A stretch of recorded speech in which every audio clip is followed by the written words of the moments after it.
Hello everyone, welcome back to my YouTube channel. आज फेरि मैले design of steel and timber भन्ने सब्जेक्टमा बेस्ड एउटा न्युमेरिकल लिएर आएको छु। अब सुरु गरौँ है त। यो न्युमेरिकल हाम्रो पोखरा युनिभर्सिटीको 2021 को फलमा सोधेको क्वेसन हो। Design a solid sal timber column to carry a load of 500 kilonewton. The length of the column is 6 metre and location of use is inside भनेर हामीलाई दियो। यहाँ सोलिड साल टिम्बर कोलुम हामीलाई गिभन छ भनेको हामीलाई सोलिड कोलुम डिजाइन गर्नुपर्छ। हाम्रो सोलिड कोलुम हुन्छ, बिल्टअप कोलुम हुन्छ र एउटा स्पेस्ड कोलुम हुन्छ। यहाँ हामीलाई सोलिड कोलुम डिजाइन गर्नुपर्छ। टिम्बर हामीलाई साल टिम्बर गिभन छ। कम्प्रेसिभ लोड हाम्रो 500 किलोन्युटन गिभन छ र इफेक्टिभ लेन्थ हाम्रो 6 मिटर गिभन छ। लोकेसन भनेको इनसाइड लोकेसन गिभन छ। र यो चारटै डाटामा यदि कुनै हाम्रो डाटा मिसिङ छ भने हामीलाई एज्युम गर्नुपर्छ क्या। जस्तै इफेक्टिभ लेन्थै गिभन छैन भने 3 metre, 4 metre, 5 metre, 6 metre assume गरिदिने। लोकेसन गिभन छैन भने लोकेसनमा कि त इनसाइड लोकेसन, कि त आउटसाइड लोकेसन, कि त वेट लोकेसन भनेर हामीलाई एज्युम गर्नुपर्छ। तपाईँहरूले इनसाइड लोकेसन एज्युम गरिदिनु होला, भएन भने आउटसाइड लोकेसन एज्युम गरिदिनु होला। गिभन हाम्रो सबै कुरा छँदैछ, जे हामीलाई चाहिन्छ त्यो छँदैछ। अब from table 1 of code IS 88319994 बाट हामीलाई ई र एफसीपी को भ्यालु नोट गर्नुपर्छ। ई भनेको मोडुलस अफ इलास्टिसिटी र एफ भनेको कम्प्रेसन प्यारलल टु ग्रेन। हाम्रो कुन टिम्बर छ भने साल टिम्बर छ भने हामीलाई के गर्नुपर्छ, टेबल 1 बाट साल टिम्बर खोज्नुपर्छ। त्यो हाम्रो ट्रेड नेममा हामीलाई भेट्छ। ट्रेड नेममा यसरी साल टिम्बर खोज्दै जाने। यसमा छैन तर यो पेजमा होला। यहाँ साल टिम्बर भनेको थर्डमा छ। थर्डमा छ भने मलाई के चाहियो, मोडुलस अफ इलास्टिसिटी चाहियो। Modulus of elasticity 126.7 newton per into 10 to the power 2 छ है त। यहाँ 10 टु द पावर 2 फेरि नछोड्नु। 126.7 इन्टु 10 टु द पावरमा 2 newton per mm square. Modulus of elasticity value र एफसीपी भनेको कम्प्रेसन प्यारलल टु ग्रेन हुन्छ। Compression parallel to grain. अब यहाँ लोकेसनमा डिपेन्ड गर्छ कि इनसाइड लोकेसन छ कि आउटसाइड लोकेसन छ कि वेट लोकेसन छ। यहाँ हाम्रो लोकेसन इनसाइड भएकोले कति हुन्छ, हाम्रो 10.6 न्युटन पर एमएम स्क्वायर हुन्छ एफसीपी को भ्यालु। त्यही यहाँ मैले नोट गरेँ। ई भनेको modulus of elasticity 126.7 into 10 to the power 2 newton per mm square. FCP भनेको कम्प्रेसन प्यारलल टु ग्रेन। हाम्रो केमा डिपेन्ड थियो, लोकेसनमा इनसाइड लोकेसन छ कि आउटसाइड लोकेसन छ कि वेट लोकेसन छ। हाम्रो क्वेसनमा इनसाइड लोकेसन भएकोले हामीले इनसाइड लोकेसनको डाटा हामीले नोट गऱ्यौँ। अब त्यसपछि एप्रोक्सिमेट एरिया अफ कोलुम निकालौँ। एप्रोक्सिमेट एरिया निकाल्नको लागि लोडलाई एफसीपीले डिभाइड गर्नुपर्छ। लोड भनेको हाम्रो 500 किलोन्युटन क्वेसनमा गिभन छ। यहाँ क्वेसनमा हाम्रो गिभनै छ नि त, कम्प्रेसिभ लोड हुन्छ नि त। 500 किलोन्युटन गिभन छ भने यसलाई न्युटनमा लगाउनको लागि 10 टु द पावर 3 ले मल्टिप्लाई गरेँ। डिभाइडेड बाई एफसीपी को भ्यालु कति छ, 10.6 छ। 10.6 के गर्नु भने लोडलाई जहिले पनि न्युटनमा लग्नु हैन, किनभने मेरो सबै यो डाटाहरू केमा छ, न्युटन पर एमएम स्क्वायर बाईमा छ नि त। त्यही भएर जुन डिस्टेन्स वाला कुरा हुन्छ नि त, मिटरहरू सेन्टिमिटरहरू, त्यसलाई एमएममा लग्नु। अब यसलाई डिभाइड गर्दा यहाँ 500 into 10 to the power 3 divide by 10.6 यति गर्दा मेरो कति आयो, 47169.81 एमएम स्क्वायर भइहाल्यो। एप्रोक्सिमेट एरिया अब आयो। अब एरिया आइहाल्यो भने हामीले के गर्न सक्छौँ, कोलुमलाई कि त स्क्वायर कोलुम एज्युम गर्न सक्छौँ, नभए रेक्ट्याङ्गल कोलुम एज्युम गर्न सक्छौँ। त्यो पनि भएन भने हामीले सर्कुलर कोलुम हामीले एज्युम गर्न सक्छौँ। मैले के प्रिफर गर्छु भने जहिले पनि स्क्वायर कोलुम मान्नु। स्क्वायर कोलुम मान्नुभयो भने लेन्थ र ब्रेथ हाम्रो सेम हुन्छ हैन। त्यसले एरिया मेरो के भ्याल्छ, लेन्थ इन्टु ब्रेथ त मेरो सेम भ्याल्छ भने एल इन्टु एल मैले लेखेँ भने एल स्क्वायर। यदि साइड मैले निकाल्यो भने के हुन्छ, रुट अन्डर एरिया हुन्छ हैन। डाइरेक्टै यसरी लेखिदिने। त्यही भएर एप्रोक्सिमेट एरिया मेरो आएको छ। Assume the column to be square column, then size of column भनेको के हुन्छ, रुट अन्डर एरिया हुन्छ। रुट अन्डर एरिया राखौँ। एरिया मेरो यहाँ छ। अब यसलाई रुट अन्डर एरिया मैले राखेँ भने कति आयो, 217.18 एमएम आयो। 217.18 एमएम आयो। र अब कोलुमको साइज एडप्ट गर्दा बढाएर एडप्ट गर्ने है त। 217 छ भने यसलाई 300, 350 हैन, 400 एज्युम गर्दा केही फरक पर्दैन। यी अनइकोनोमिकल हाम्रो हुन जान्छ, तर हामीलाई इक्जाममा त सेफ गराउनु छ। हाम्रो सेफ भए पुग्छ। इकोनोमिकलको कुरा आउँदैन क्या इक्जाममा। इकोनोमिकल हामी पछि डिजाइन गर्ने, अहिले त हाम्रो सेफ आउनु पर्यो। यदि यहीँ सेफ आएन भने होइन त्यसपछि के गर्नुपर्छ, सुरुदेखि गर्नुपर्छ। हामीले टाइम भ्याउँदैन, त्यही भएर अलि बढी नै एडप्ट गर्ने। अब यहाँ 2070 छ भने मैले 2050 पनि एडप्ट गर्न सक्थेँ, तर मैले यहाँ के गरेँ 300 mm/300 मैले एडप्ट गरेँ। यहाँ सर्कुलर कोलुम मान्दा पनि हुन्थ्यो, स्क्वायर कोलुम मान्दा पनि हुन्थ्यो, रेक्ट्याङ्गुलर कोलुम मान्दा पनि हुन्थ्यो। त मैले के प्रिफर गर्छु भने स्क्वायर कोलुम मान्नु, किनभने के हुन्छ मेरो लेन्थ र ब्रेथ मेरो सेम हुन्छ है त। अब यसपछि अब हामीले स्लेन्डरनेस रेसियो निकाल्नुपर्छ। स्लेन्डरनेस रेसियो भनेको effective length by list lateral dimension हुन्छ।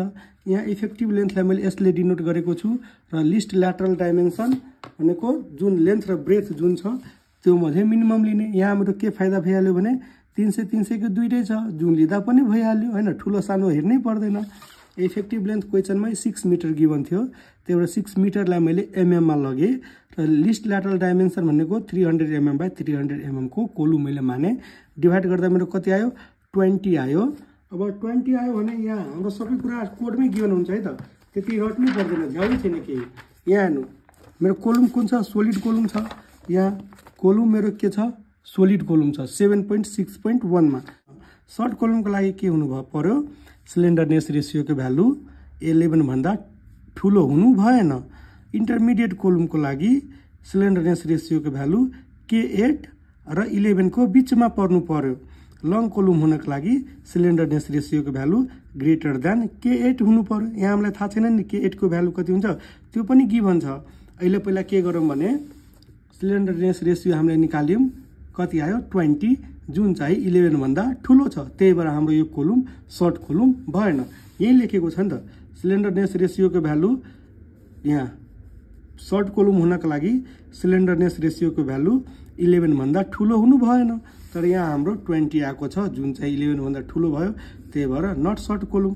अब K8 को भ्यालु निकाल्नु पर्यो।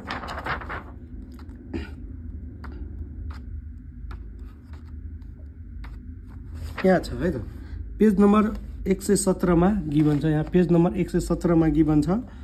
117 मा यहाँ K8 को भ्यालु कति हुन्छ 0.702 रुट अन्डर E/FCP हुन्छ। E भनेको मोडुलस अफ इलास्टिसिटी, FCP भनेको compression parallel to grain value. यहाँ 0.584 लाई काटेर 0.702 बनाउनु होला, किनभने मिस्टेक छ यहाँ हैन। 0.702 रुट अन्डर E/FCP हुन्छ। यहाँ K8 को भ्यालु 0.702 रुट अन्डर E/FCP भइहाल्यो। अब 0.702 रुट अन्डर E भनेको मोडुलस अफ इलास्टिसिटी, जुन हामीले नोट गरेका छौँ 126.7 यहाँ हेर्न सक्नुहुन्छ, इन्टु 10⁻²। त्यही भ्यालु यहाँ राखौँ। अब E को ठाउँमा 126.7 इन्टु 10⁻², बाई FCP को भ्यालु 10.6। यसलाई सोल्भ गर्दा कति आयो 24.27 आयो, 24.27 आइहाल्यो। र मेरो स्लेन्डरनेस रेसियोको भ्यालु कति आएको थियो 20 आएको थियो। S/D गर्दा 20 जुन छ त्यो 11 भन्दा ठुलो छ, त्यही भएर सर्ट कोलुम भएन। तर यो 20 के छ K8 भन्दा सानो छ। यसको मतलब के भइहाल्यो भने मेरो यो केस 2 भइहाल्यो, इन्टरमिडिएट कोलुमवाला केस भइहाल्यो। यहाँ मेरो गिभन छ, यहाँ इन्टरमिडिएट कोलुमको लागि के हुनु पर्यो K8 र 11 को बिचमा पर्नु पर्यो। यहाँ मेरो त्यही छ, K8 र 11 को बिचमा मलाई पर्नु पर्यो। 11 भन्दा ठुलो छ र K8 भन्दा सानो छ, त्यही भएर the column is intermediate column भइहाल्यो। अब फोर इन्टरमिडिएट कोलुमको लागि FC को भ्यालु निकाल्न यहाँ छ है त। सर्ट कोलुम भयो भने FC को भ्यालु FCP हुन्छ। इन्टरमिडिएट कोलुम भइहाल्यो भने FC को भ्यालु के हुन्छ FCP 1 - 1/3 S/K8 इन्टु D को पावरमा 4 छ। यदि मेरो लङ कोलुम भइहाल्यो भने यहाँ छँदै छ, गिभनै छ हैन। यहाँ मेरो के छ अहिले इन्टरमिडिएट कोलुम छ, त्यही भएर FC को भ्यालु कसरी निकाल्ने FCP 1 - 1/3 S/K8 इन्टु D को पावरमा 4 छ।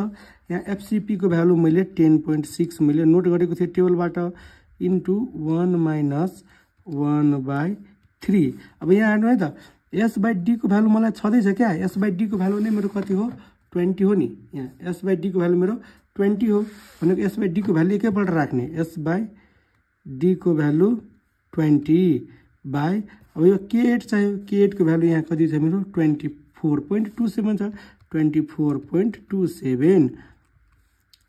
यसको पावरमा कति छ 4 पनि छ, यसको पावरमा 4 छ, 4 दिए 8.97 आयो, 8.97 न्युटन पर एमएम स्क्वायर। मलाई अब सेफ लोड निकाल्नु पर्यो। सेफ लोडको लागि के गर्नु पर्यो, यो जुन एफसी आएको छ त्यसलाई क्रस सेक्सन एरियाले मल्टिप्लाई गर्नु पर्यो कोलुमको। अब इन्टु क्रस सेक्सन एरिया मैले कति मानेको थिएँ, 300 mm बाई 300 mm मैले मानेको थिएँ। यति यसलाई अब यो के छ मेरो लोड, अहिले यो मेरो न्युटनमा छ, यसलाई मैले किलो न्युटनमा लग्नको लागि 10⁻³ ले मैले डिभाइड गर्छु। डिभाइड गरेँ भने मेरो कति आयो, 807.35 किलो न्युटन आयो। 807.35 किलो न्युटन आयो, जुन चाहिँ 500 किलो न्युटनभन्दा ठुलो छ। यहाँबाट हामीले के थाहा पायौँ भने हाम्रो जुन कम्प्रेसिभ लोड थियो त्यो 500 किलो न्युटन थियो, तर हामीले जुन कोलुम डिजाइन गऱ्यौँ त्यो कोलुमको बियरिङ क्यापासिटी कति छ, 807.35 किलो न्युटनसम्म लोड बियर गर्न सक्छ भने हाम्रो कोलुम सेफ भयो नि त। त्यही भएर क्या, यदि हामीले यहाँ 250 या 230 राखेको भए हाम्रो के हुन्थ्यो, कम पनि हुन सक्थ्यो नि त, 500 किलो न्युटनभन्दा कम भइहाल्यो भने यति कुरा हामीलाई फेरि गर्नुपर्छ इक्जाममा होइन। हामीलाई त टाइम त लिमिटेड हुन्छ नि त। त्यही भएर मैले के भनेको थिएँ, कोलुमको साइज एडप्ट गर्दा बढाएर एडप्ट गर्नु होला। अब त्यसपछि एकपल्ट अब क्रस सेक्सन अब बनाइदिनु मन भयो भने त्यसपछि हाम्रो स्क्वायर कोलुम छ, यसरी फिगर बनाइदिनु होला। यो हाम्रो सोलिड कोलुम छ, स्क्वायर कोलुम छ, त्यही भएर दुईटै सेम हुन्छ। 300 mm बाई 300 mm छ। यो डिजाइन समरी भइहाल्यो। यति हामीले गर्दा हाम्रो 7 मार्क या 8 मार्कमा सोध्छ, 7 मार्क या 8 मार्क हामीले यसरी ल्याउन सक्छौँ है त।